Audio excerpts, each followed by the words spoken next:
When we're born, we're free. We don't know who we are. We don't know that we're a name. We don't know that we're a colour. We don't know that we're an age. There's freedom there. We also don't have much of a memory when you're born, so you can't really remember being free. You can't really remember not being identified because your memory wasn't really working. So before maybe 2 or 3 years old, you don't remember much. But when you were born, you're absolutely free of any identification, of any problem, of any suffering. There is pain, but there is no suffering because there's no identification with it. If there's pain, you don't even know you're in pain. There's simply what's happening. So when you're a baby and you're crying for the mother and the mother comes towards you, you don't know that she's your mother. You don't know who she is or what her name is. You don't know if she's good or bad. There is simply an experience happening that's prior to language and prior to anything you've identified with. It's totally free experience. So when I say free experienced, it means that it's not in the world of caged and free, of right and wrong, of good and bad, of you and me. It's totally free as it is. And the baby is just here, just present. The baby can't think about, oh, I was a naughty boy yesterday, or a naughty girl yesterday, or I did this, or I didn't get enough milk. It can't think about anything. It's just experiencing, you could say, in the moment. And it's not somebody that's in relationship with anything else. It just is. It's totally free. It cries when it cries, and it doesn't feel guilty about crying. It doesn't feel guilty about being angry or not being good enough. It doesn't feel like I'm not a good enough baby, my mother's going to reject me, or I'm not going to fit in, or I've got my tax returns to do, or I'm poor, or I'm rich, or I'm better than or worse than. It's none of the identification with the human paradigm or the human condition. It's free, totally free. It just is. The body is beginning to pick up conditioning, but the baby's essence is free. It's not identified with the body. It's not when it's laying there looking at its hands, it doesn't think, oh, those are my hands. If you look at a newborn baby, it's almost as if it's a stranger's hands. It doesn't know the difference between my hands and the ceiling. It doesn't say, these are my hands, and my hands are better than yours. It just is like in awe at what's happening. Totally free of anything. And then what happens at like maybe 1 or 2 or 3, dependent on your conditioning and your karma, is that an identification begins to seep in. So an identification with form. At some point, the baby recognizes that it's a name. So say it's called Johnny. I don't know if you have that in Swedish, Johnny. So say it's called that name Johnny. Or it begins to recognize that it's not the cot, it's not the walls, it's not the floor, it's not the mother. And it begins to identify with things that are associated with the body and names that the mother calls it. So the mother says, you're Johnny, and you're a bad boy, or a good boy, you're a happy boy. Or maybe they're like, it's new age, it's like the younger generation that's got a baby, and they're like, no, there's no binary, so I don't know, they call it they, or you're a they, or I don't know these words, I don't know how to be politically correct there. I think maybe I should stay away from that. But maybe they don't call it a gender yet, so they're like waiting for the gender to come, but they still call it certain things, like you've got brown hair, or you've got blonde hair, or you're Swedish, or you're French, or German, or American. So the baby begins to associate and identify with things, but prior to that it was free. It didn't have any identity. So your essence isn't your colour, isn't your name, isn't your nationality, isn't whether you're good or bad or guilty or rich or poor. There's an essence that's there prior to your labelling, prior to what you know. The baby was alive, the baby was awake, the baby was experiencing, but it had no name. So who is it that's experiencing now? Who experiences this life? Because prior to you forming your name and your identity, there was still experiencing happening that was mysterious, that was unknowable, that didn't fall into any box. It was totally free. And it was right here, right now. And it's still happening here. Your essence is still here. But what happens is there's an identification with a person and with a name and with a nationality and with a culture. And everybody will have different identifications. So everyone has particular identifications. So let's say Johnny is from England, as I'm from England, that makes it easy for me. So from England, and he's from like a lower working class background. He's poor and he's white, and he lives in a community where it's not white or something. So then there's an identification with that. There's an identification with being the only white kid, or the only whatever he might think, or whatever his parents might think about that, and teach him, and he begins to identify with that. That's who I am, and he begins to feel that's who he is, and that's what our bodies should do. Our bodies should accumulate an identity in order to navigate your particular society, or your particular surroundings. So the body needs to identify with certain names and certain themes and certain identities and certain stories. It's the way we navigate. But that's not who you are. That's not your essence. Your essence is much deeper than any box or any label that you put yourself into. So prior to this identification forming, prior to thinking and being told who you are, there's something else experiencing. There's something else there. So at about 3, 4 or 5, this identity starts to take hold. And as it begins to take hold, it feels uncomfortable. And the reason it feels uncomfortable is because it's not true. You aren't a name. You aren't a feeling. You aren't a class. You aren't your social status. You aren't your financial background. Who you are is beyond that. And that's the same essence that everybody has. And that's non-duality. That essence which I'm trying to point to is what is not two. It's not a divided reality. It's something that everybody shares, that experiencer.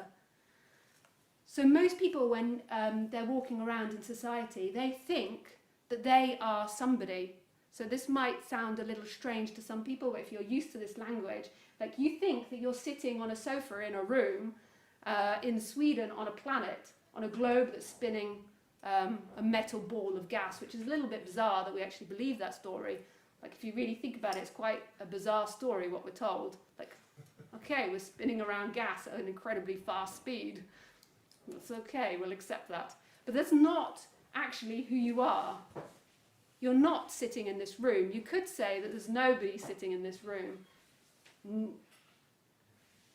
It just seems like there's somebody that's sitting in this room. So it seems like you're sitting there looking at me. But as a baby, so if we had a baby in this room, the baby wouldn't be there like, yeah, I'm Johnny, I'm sitting here, I like you, I don't like you. Johnny would just be experiencing and wouldn't have any identity. We would be personifying Johnny and putting a name and a label and an identity on Johnny, but there, inside Johnny, there is no experiencer. There isn't what we call a somebody. That's something that grows with the brain. It's not your essence. There's nothing wrong with that identity. There's nothing wrong with that appearance, but it becomes suffering when you identify with limitations, because it's not true. You are not something that's limited. You're not something that can be caged. If it were true, if that's what was who you are, then why is it that everybody's always changing? Like we always change our identity, we always change our labels, they evolve and they grow. So how could that be the experiencer? How could a label like I am Lisa looking from inside the body, how could that label be the actual experiencer when it's always changing? I could change my name. I once tried to, but it didn't take. I tried to call myself Lee because all my friends called myself Lee, but it never really took and was confusing, and people kept thinking I was a boy, and it's like, go and meet people for like that you hadn't met before, or do something for business, and I'd be like, oh, you're a woman. Yes. Lisa was an easier name, actually. So that's not who you are. I mean, are you really your name? Are you really your past? Like right here. Like if you've done something really terrible, you're like, yeah, I'm not my past. You know that quite like clearly that you're not your past. You're like, yeah, well, just I'm what I am now. If you've done something great, maybe you're like more like, yes, this is who I am. I am my past. If you won a Nobel Peace Prize, you'll be more identified with time, and you'll be like, yes, this is me. I am sitting here. But isn't that a bizarre concept that you're a name sitting inside a body looking out, a soul? Isn't that a bizarre thing? Actually, what is your experience? The first time that someone did this to me, I was sitting in a park in London, and this Buddhist teacher, I was into Buddhism, I still love Buddhism, but I left it as a religion behind. But he sat and he pointed his finger at me like this and was like, who is looking out of the eyes? And I was thinking, he's really stupid, it's me. I mean, who else would be looking out of these eyes? And I thought he was a bit ridiculous and stupid, and I thought it was a bit of a boring exercise, like who? But when you come to think about it and look at it, who is actually looking out of your eyes? You've been told by society who is looking out of your eyes, but I'm sure most of us here have become to question like what we've been taught by our parents and what we've been taught by society, and it is just a teaching. We are taught in the West to believe that we have souls inside the body because that's what Christianity teaches us. But lots of people begin to question that. And if you didn't have it at birth, if you couldn't say at birth, I am Johnny and I'm looking out of my eyes, then how can that be true? Because there was still an experiencing going on. So how could that be a reality, that you are somebody looking out of your eyes?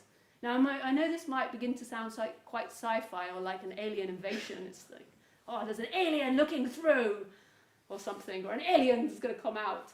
But there's actually something really magical and really freeing and really beautiful when this is seen, that there is something else looking out of your eye but you, that you aren't limited to you. It's actually total forgiveness. And it's, I suppose, what in Christianity, like why in Christianity they have this whole teaching about sin and guilt, because it is total forgiveness when you begin to see that the character isn't the experiencer, that you are something much deeper. Because most of the time you walk around this planet feeling insecure about who you are and feeling like you've done something wrong or you're guilty or you shouldn't have done this. But when you see that that isn't you, that is something that's responding, that is a particular condition at this moment in time of how humans are evolving, and that's not you, that's not your essence, that you're something much deeper. It's almost like a complete forgiveness of the human form and everything that humanity has done to either you or what you've done to humanity, because you see that it's like a formation, it's like a wave in an ocean that's like appearing up and it's manifesting and it's connected to everything else, and it couldn't be anything else than what it is, and then it dissolves back into that ocean. And really what you are is the water. You're not that particular formation of the wave, you're not that particular crash that kills a turtle or kills a fish or kills a child. Who you are is the whole entire ocean, and you could never have formed any different than what you are.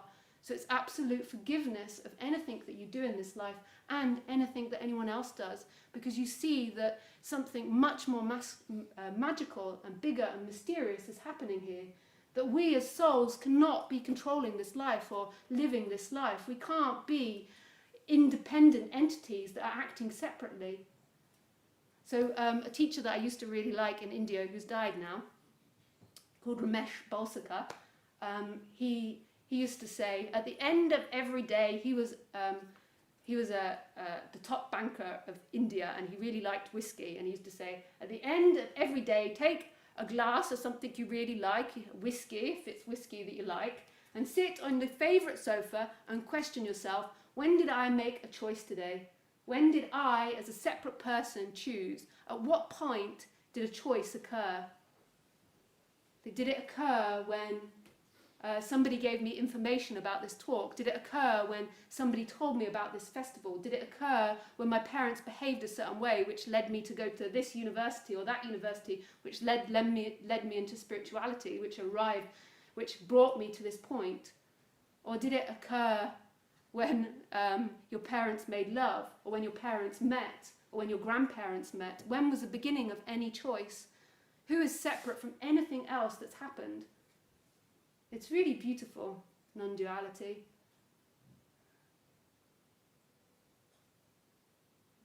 So in Buddhism, when I was originally taught this, the way that I was taught it, I was involved in a group called the Foundation of the Western Buddhist Order, but they've changed their name now and I can never pronounce it, so we'll just go with that one.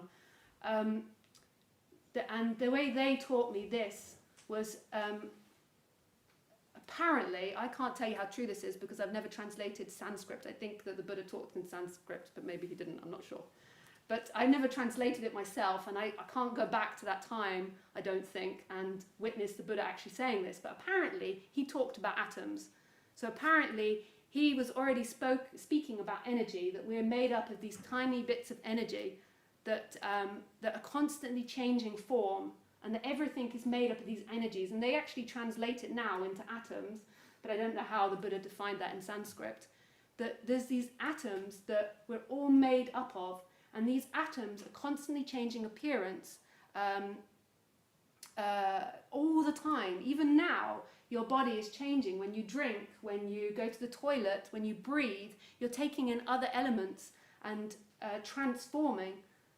And when you die, your body will transform into something else. There is nothing that's ever solid. It's constantly moving into itself. It's really beautiful. So when you walk on the ground, you think in your mind, in your dualistic thinking, I am somebody separate that's walking on the ground, and I'm inside my body and it's me that's doing it. But actually, you are walking on the ground because and dependent on everything else that's happened and is happening. You need the ground to walk, you need the air, you need the sunshine, you need the light, you need the food, you need the energy, you need the thought, and all of that doesn't come from you. In one way, you could say it's very narcissistic that we are in a society that believes that our thoughts and our ideas and our choices come from us. Like if you look at the bigger picture, it's impossible. How could an idea ever be yours? Like you've been taught by your family how to speak, you've been taught by your society how to think. So every thought that you have is dependent on all the thoughts that were informed to you before. And then also in this moment, where do thoughts come from? We say the brain, but where does the brain come from? Like it all points to not two-ness, that this is not a divided reality. This is one reality happening, appearing as many. Some people you could compare it to like a computer program. I think there's like a big following now on the internet, I forget what it's called, where people believe that this is a virtual simulation, yeah. And I think that Elon Musk, so I mean maybe me, you're like, yeah, come on Lisa. But like if I say Elon Musk, is that his name? Musk. Even Elon Musk follows and prescribes to this, so he's really into like the sci-fi and the futuristic things, but he prescribes to that and does think that this is a simulation. So if you look at computers and what we've created, if you look into a program on the TV, you like in the film, it looks like there's characters interacting together. Like it looks like, so you watch the film or you watch the computer screen, it looks like there's lots of objects interacting together, and it's really amazing. That's what it appears like. But if you get out your microscope, or if you begin to zoom in, you begin to realize that it's colors that make this up. I think it's dependent on what you watch, but if we just look at a TV, I'm not very good at the science part, but if you go in, at some point you get to colors, like the three basic colors: green, red, and blue. It's green, red, and blue. And then what do you get before colors? Numbers. Sorry, huh? The TV screen. Yeah. Okay, we'll just get to colours. I don't know what comes before it, but if you look at the TV, it looks like there's lots of people interacting, just like here, except it's flat. But if you put on a virtual reality set, it looks like there's lots of people interacting, and that there's space, and that there's a distance, and that there's time. But actually, when you break it up, it's just a world made of colour, which is maybe numbers behind the colours. But when you break it down, it just goes on for infinity. Like everything always reflects back infinity when you really look at it. So your nature is also infinity. Everything's reflecting back infinity, infinity, infinity. But if you put on a virtual reality where it really looks like there's space, it's the same premise, that it's made up of light. And it gives the appearance that there's distance. It gives the appearance that there's past. It gives the appearance there's time. It gives the appearance there's something happening. But actually there's no time. It's simply light. Here, right now, appearing as something. And it's not appeared in the past. It's not still existing. It's just here, appearing and changing lights, like flashing colours, giving the appearance that something happens. And that's the same, I believe, or I feel, that's what's happening here. I don't think it's necessarily technology, but I think when you break it down, you can never find the source of this. Maybe it could be light, but we don't know what the source is. You never find the beginning point. It keeps on going for infinite levels, like we get into our skin, and then it goes into blood, and then bone, and then I don't know what it begins to go into, like I forget these words. What's the word? Cells, and then molecules and particles, and yeah, it goes on, and then we're at atoms, and then you go into atoms, and then there's quarks. I'm always getting these wrong, and it goes deeper and deeper and deeper, and there's no end to it. If you look at fractals, it reflects this back. But we're walking along in our realities as humans, maybe the only animal that does this, and we're like, I'm in control. This is my life. I'm doing this. I'm thinking. This is me. Whereas nothing reflects back that that's your reality. But that's what you think. That's what we believe. And that's what I feel is the suffering of humanity, is that they're living a lie. And their fundamental life is that this is your life. Their fundamental lie is that this is your life as a human, as a character. Whereas really, who you truly are is the creator of this, is this infinite nature. That's who you truly are. And in that, for a period of time, there's this wonderful, magical, unique character that's appearing. But you are not that character. And non-duality suggests, and I suggest, and Buddhism suggests, that your suffering comes from the identification with that character. The belief that that character is who you are, and that you're limited to that, that you're born, and then you die, and then you have this life in between, and that's your life. Whereas really, who you truly are is life itself. You're not a limitation. This character is a unique appearance, and it's what's appearing now, but it's not the listener. It's not that which is experiencing now. So who is it that experiences now? Like right now, you look at me and you're like, me. I mean, with my friend, where I was like, yeah, bozo. For me, it's like pointing. It's like, who's looking at the finger? Me. So you say me, but if you go beyond that, who is actually looking out? If you go beyond that title, if you go beyond your name, if you go beyond your society, what you've been told, what looks out? Who looks now? If you go beyond your age, beyond what your parents taught you, that you're naughty or good or wonderful or brilliant, who looks out right now, in this moment? Who hears me? Our assumption is that I'm looking out from in here and I'm hearing from in here, whereas your experience, if you come to your experiences, there isn't a separation between me and you. There isn't a separation between the sound of my voice and the hearing. It's only mental. There isn't a separation between seeing me, between the seeing and the seen, the feeling and the felt, the hearing and the heard. It's all one. My voice actually appears in you, not to you. My sight appears in you, not to you. So if you look now, like, where is your barrier? Most of us are like, my barrier is here. But is that true? In this moment, in your experience, are you ending here? Like, how do you define that? And I'm beginning out there and I'm appearing to you. Is that the experience? Or is the experience that you don't know your boundary? You don't know inside and out. You don't know you and me. You only know that in the intellect. You only know that in what you've been taught. Here, in this moment, it's a non-dual experience. And if it's non-dual, then it means that we're all one. This is oneness's experience. And this is home. This is home beyond self-healing, even though I'm a big fan of self-healing, and often in my workshops I promote doing work on chakras and understanding the human and the character, but it's beyond self-healing. It's not about self-healing. It's not about you becoming a better version of you. It's not about you becoming perfect or religious or spiritual or saving the world.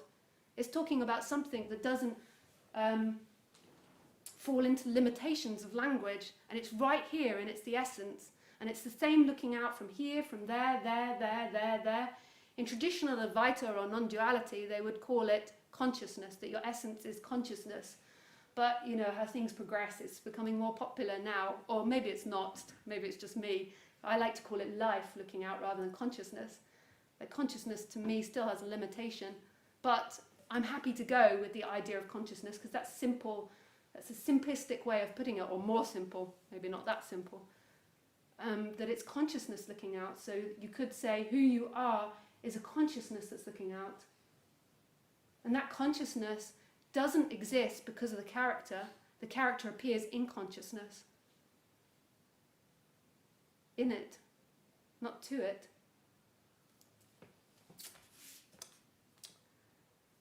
So I get the feeling that it's good for me because I really don't know, like, who's heard of non-duality before or what you're interpreting this to be. So if you have any questions, then I can gauge slightly what you're feeling or what perspective you're coming from. But best to keep it more to questions than like your experience at first. So just more of like a question, and then you can talk more about your experience, just because it then might get a bit distracted. Whereas as a group, it's good if you ask a question, then I can gauge what's really confusing or really abnormal or what's really resonating.